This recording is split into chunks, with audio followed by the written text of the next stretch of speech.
Super Thursday! Woo! We're still kind of hungover. Not really. We're filming this before our party that happened 3 days ago. Yeah. That's why we're... Anyway. Thanks to the magic of the internet. The magic of the internet, yes.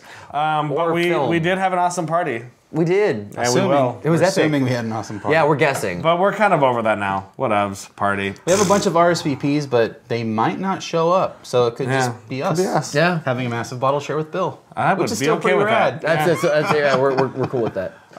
So today we're going to visit a little known brewery in San Diego. No one's ever heard of. Pretty well known. No, I don't think anyone ever has heard of Ballast Point. People know who they are. Oh, all right. They're also a well-known homebrew shop. And distillery. Yeah. And they just opened a new location. The little liquor sting, yeah. They have a the spirit spirits. room. Spirit room, yeah. This is Ballast Point. They just opened a new location in what was it, Little Italy? Yeah, they're all open and stuff. We should have looked this up. Yeah, but we didn't. Details. But we're doing an India Pale Lager called Fathom today. And India Pale Lagers are kind of like a newer thing that's coming up on the market now. Well, if you don't know the difference between an ale and a lager, an ale is a top fermenting yeast, a lager is a bottom fermenting yeast. Ales usually ferment, from 60 to 70 degrees-ish, and lagers ferment from 45 to 55 to 60, kind of in that area.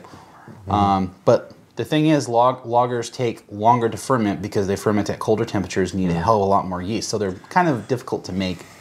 But they're cleaner is kind of the thing. Yeah, they don't give off nearly as much yeast character, so they really let the malt and in this case the hops kind of like shine. For me, my best so far, I don't think I've had Fathom, to be honest with you. The brewery's Humulus Lager. Yep. Oh. All right, so cheers. Good. So good.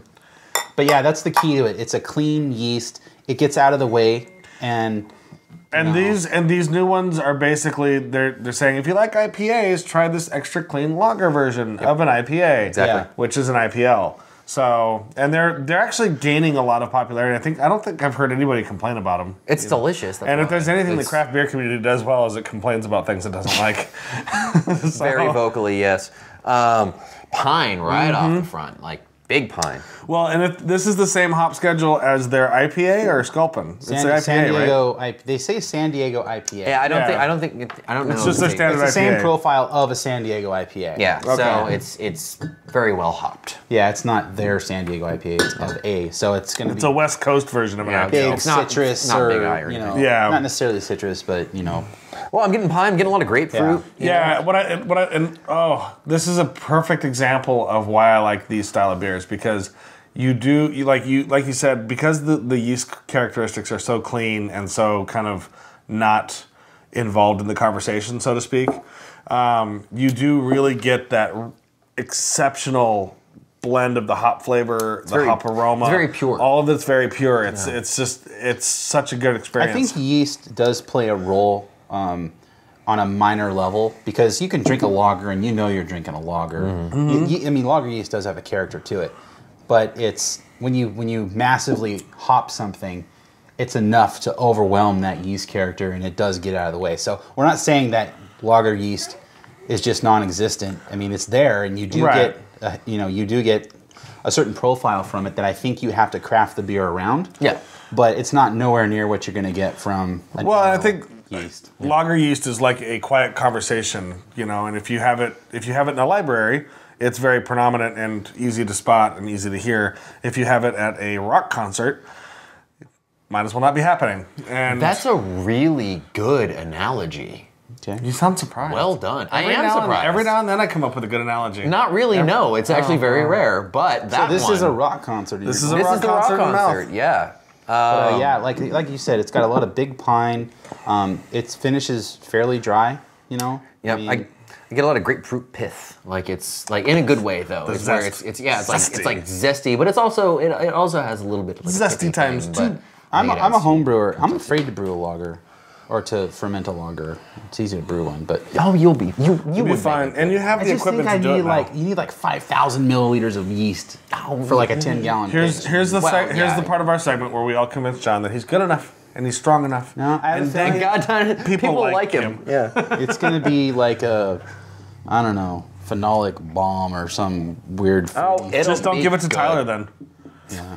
Well, everything I give to Tyler is phenolic, so. But yeah, no, it's super clean. It's nice because there's almost like that bready kind of malt coming out where I mean it's not like East Coast IPA malty, but it still has a distinct enough it has a nice character. it has a nice balancing aspect to it where the hops are really present, the hops are really strong, but the malt characteristic is playing a part in it. It's kind of that give and take, and you get a nice little balance off of it. The malts come off kind of like that, like when you eat Hawaiian bread. It's like it's bread, but it has like this different characteristic. It's Hawaiian. You ever had Hawaiian? I have, as a matter of fact, yeah. Where it's like that. I know what you're talking about. I've had Jewish bread. It's that kind of thing where it's not anything you can kind of nail. It just kind of stands out. The malts really stand out. I was going to say sweet. It's not sweet, but it's pronounced. Is it like fruitcake? No, not at all. I've never had Hawaiian bread or fruitcake for that matter. It's like fruitcake. Well, Hawaiian bread, it just has a different kind of density. It's a little bit on the sweet side. Yeah. But banana bread maybe. No, not at all. It's like regular bread, but just as sweet. It's delicious. Yeah. Regular bread, but it's Hawaiian. That's what I'm trying to say. It doesn't. I don't want to say sweet because it's not sweet. It's hoppy as hell. Yeah. And it's Are we still talking about the bread? We're talking about the beer now. Oh, Hawaiian bread is so hoppy. It's like if Hawaiian bread is hot bomb. hot bomb. Yep. It says aloha in your mouth as it's coming and going. Aloha in your mouth. As it's coming and going. Yes. Aloha. Aloha. Mahalo. I think we should go see Bill. Yeah, we should. Run away.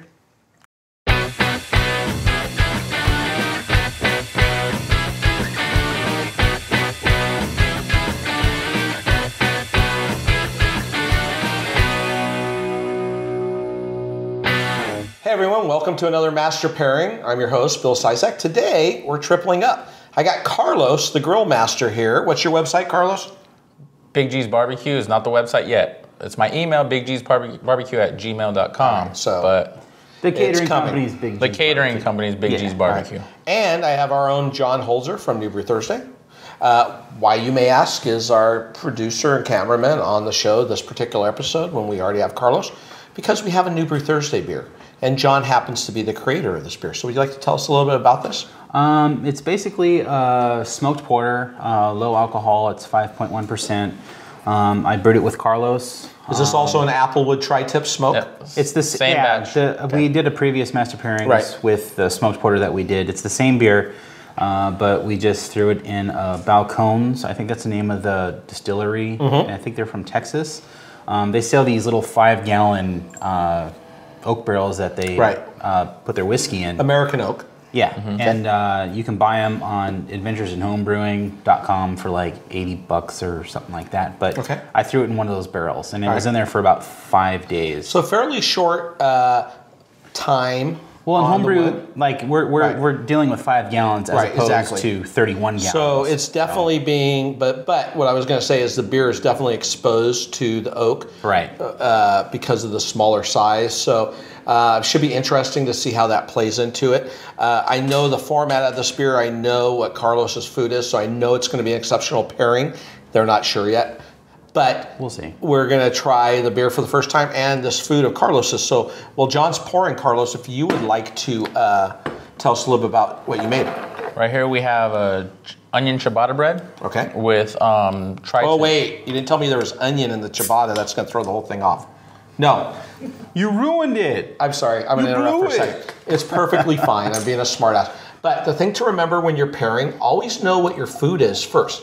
Especially if you're having it created by somebody, whether you're going to do it and your husband's cooking the food and you're doing the pairings, for example, because chefs are artists. And even though we may think that we know what the recipe is, a Wagyu sirloin with a parsnip puree, a red wine demi-glace, and sauteed greens, if all three of us were told to make that, one of us would have a slightly different temperature to the meat, a different rub. The reduction or the wine might be different. The greens might be different. I might not know what the hell you're talking about. He might do kale. I might do mustard greens. Who knows? So all those things are nuances. So when you're pairing, a way to really elevate your pairing above and beyond going with flavor profiles and going a porter, tri-tip, wow, baked beans, porter, no problem. A way to really elevate it is to try the food first whenever possible, and then take that beer or wine or spirit that you already know the flavor profile, and match it up to the thing, to the food. That's how you get these crazy pairings that are just exceptional, that really shock people. And so it's really true that, you know, I didn't even think about the fact that it's onion bread. Is it going to affect the pairing? No, it's going to add a savory element that's going to play really well, and a sweetness that's going to work with the baked beans. And on top of that, Okay, go. But I have my more nuances, more twists and turns. My bacon habanero barbecue sauce. Okay. Along with mozzarella. No problem. Mozzarella cheese melted onto it. Mozzarella, delicious, fairly neutral flavor, plays off of other things, soaks in other flavors. So it's going to really soak in that barbecue sauce. Bacon habanero. Bacon, of course, is perfect. The Maillard reaction from the roasted malts is going to go great with bacon. Habanero, a little bit spicy, but remember, beer can play with its versatility and play bitter versus heat and really accentuate it, or sweeter, which this is going to have those nuances, especially with the wood, to calm that down and allow the bacon and the habanero to still be there but be mellow. And then it looks like you got some baked beans for us. I got barbecue bacon smoked beans. They smoke for about 4 to 5 hours. Nice. So that's going to really accentuate with the beer. Let's try the beer. See how it is, John. See what you think. Cheers. Cheers, everyone. Smells nice. Oh yeah. Yeah. Smells great. Really We've had the smoked porter on before. It's the same base beer, so it's got that smokiness. I had commented before about the creaminess of that beer, especially in the aroma. This one actually plays more. It has the vanillins. Vanillins being the compound or characteristic that come from the oak. Yeah. So you're getting, a lot of times with especially bourbon barrels, you're going to pick up vanilla and coconut a lot of times. So definitely getting the vanillins in the nose. Let me see. I haven't tasted it yet. Sorry, guys. I know on the previous show you mentioned how it's a lower ABV, almost a sessionable beers being 4% and under. But for a smoked porter, 5.1 is definitely riding that line of sessionable. Right. And this one being a barrel aged, if you want to say aged smoked porter, I think it's really cool that you can drink a smoked porter that maybe it picked up a little bit, a couple percentage points from the barrel and the whiskey. But so let's say 5.5%. You still get this nice experience with a smoked porter that is barrel aged, that is not going to destroy you, and you compare. And that's true. And what's very cool, you see very few of those. And the reason being is most of the time the beers don't work barrel aging, because normally you have these higher ABV beers that handle the components of the barrels. A lot of times the barrels are wet. If the barrel's wet, you're going to pick up some of the ABV, alcohol by volume, and from the spirit that was in there, or if it's wine, the wine that was in there. Right, yeah. So it will actually have a potential of raising the alcohol level of the beer, but it'll also play and overwhelm the beer a lot of times. This one, because it was in 5 days, even though it had a lot of contact beer to barrel, it's actually holding up really nicely. Like I said, I've had a lot of unsuccessful beers in that 6-7% range that were barrel aged for long periods of time, and they just didn't meld right. It wasn't right to be, you go, it's okay on the barrel, but they don't mesh. Right. And this is meshing really nicely, so that's pretty cool. Pretty cool thing. I'm gonna have one more sip. You guys dig in. Let's do it. Definitely chocolate, vanilla notes, espresso. Not overwhelming coconut, but that's okay. So it's definitely picking up the vanilla notes to add in there. So let's see. Go great with chocolate, go great with the blue cheese, no doubt about it. Looking forward to trying it with this tri-tip. This has the mozzarella on it, right? I mean, the mozzarella adds that creaminess to it. It's got just a nice amount of spice on it. This has the habanero, bacon, barbecue sauce, right? It tastes great. I mean, it's not overwhelmingly hot. It's not too spicy. No. That mozzarella really Just mellows it out. shines through too. Yeah. And then the tri-tip on it is just. Well, tri-tip's tender, first of all, which is a key. Of course, that's how I always do it. Well, you don't want to eat rubber, you know. The barbecue sauce is great, very subtle, but yet has that lingering heat, which I like, towards the back of the palate. The beer plays beautifully with it. I think the heat kind of brings out more of that softer vanilla. Yeah, kind of definitely. smokiness. Yeah. Definitely hides the chocolate and espresso a little bit from it and brings out those characteristics. Let me jump into these baked beans. I got a nice big slice of bacon on there. It's very complimentary. More peppery off the beans. I'm really proud of this brew. This is very good beer. Yeah, we kicked ass on this. Heavy molasses component. Molasses in beans go beautifully with dark beers, especially roasted malts. So the porter holds up. The vanilla's there. It's subtle, but it works really well with the beans also, and it's quite delicious. So really impressed, guys. Thank you. Yeah, the beans they're different from. They're not what I expected. They're not Campbell pork and beans? They're not. No, because this is nurtured and taken to another level. To be honest with you, when you hear baked beans, it's like, yeah, okay, everyone pretty much knows what to expect from baked beans. Mm-hmm. These have more like that craft. They have to have that flavor. On. Yeah, they have to have that flavor profile. Yeah, the beans are. When you take excellent. a product and you add ingredients and take your time with it, you're making a lot of layers and complexity in it, and that's where those beans are. There's a lot of different things going on in there that really makes it fun. Yeah. Awesome job, guys. Thank you. Cheers. Cheers. Thanks for coming on. Thank you. Thanks for watching another Master Pairing. Cheers, everyone. Cheers. Welcome back. We are still IPLing. Hardcore. Which is We're nice. IP yelling? IP gelling like a felon. Yelling. You gelling like a felon?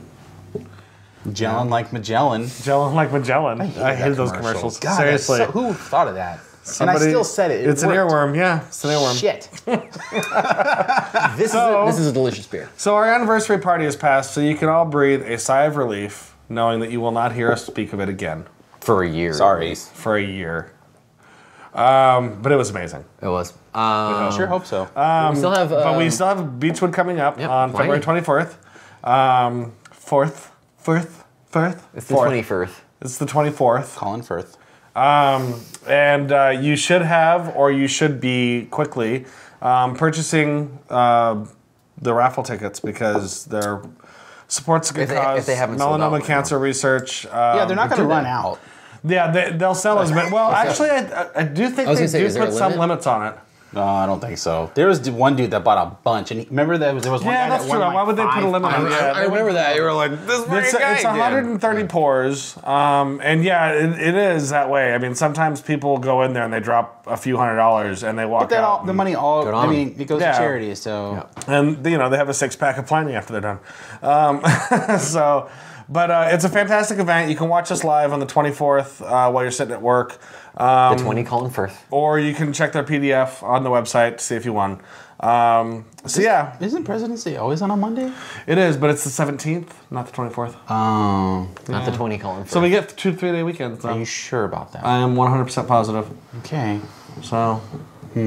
Bummer. But but we will have we'll have 2-3-day weekends that way. Yeah. Not a bummer. Yeah. Yes. Yeah. Sweet. So as always, until next week, stay safe and Drink Ballast consume Point. beer.